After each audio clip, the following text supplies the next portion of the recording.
والنجم اذا ہوا، ستارے کی قسم جب وہ نیچے اترے. بات تو ہونی چاہیے جانے کی، لیکن یہاں تو بات اترنے کی ہے. سبحان اللہ سبحان اللہ. یار کا جانا تو جانا ہے، لیکن آنا اسے اور بھی زیادہ بھی زیادہ بھی زیادہ. حضرت ادریس جنت میں گئے، بولا اب تو باہر نہیں نکلوں گا، تو واپس نہیں جاؤں گا.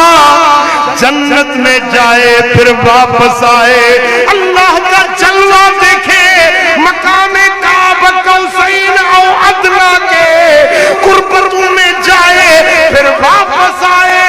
یہ تو بڑی بات ہے، حضور کا واپس آنا، امت کے لیے دعائیں مانگنا، غلاموں پر نظر کرم کرنا کہ رب نے فرمایا وَمَا كَانَ اللَّهُ يُعَذِّبُهُمْ وَأَنْتَ فِيهِمْ. میرے معبود کیوں میں ان کو عذاب کروں، کیسے عذاب کروں جن میں تو موجود ہے.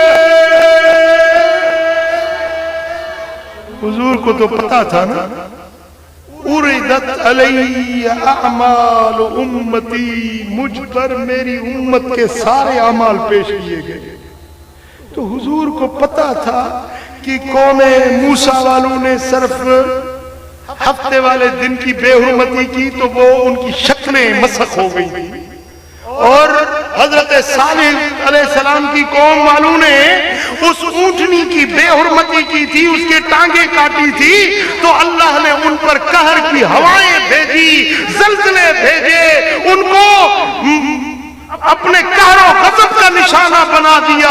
تو حضور نے جب دیکھا نا میری امت کے اعمال کیا کیا ہونے والے ہیں، تو حضور نے کہا کہ آسمانوں پر قربتوں میں کعبہ قوسین میں بیٹھنا مجھے گوارا نہیں، میں جاتا ہوں اپنی امت کے پاس اپنے غلام.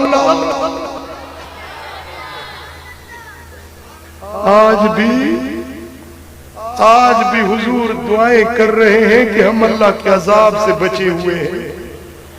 2 سال پہلے یہ جو کرونا آئی تھی نا، اس کرونا میں یہ جہاز وغیرہ بنتے نہیں جا رہے تھے، تو کسی دوست نے مہربانی کی، میں گیا وہاں.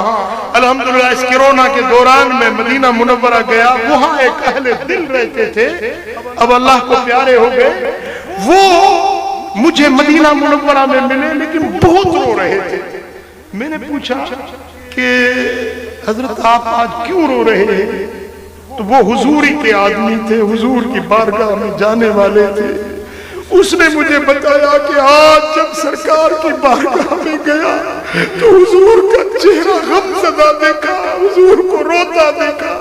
میں نے عرض کیا یا رسول اللہ آپ کیوں غم زدہ ہیں؟ آپ نے فرمایا میری امت یہ کرونا میں تکلیف میں ہے، تو میں کس طرح بے فکر بیٹھ سکتا ہوں؟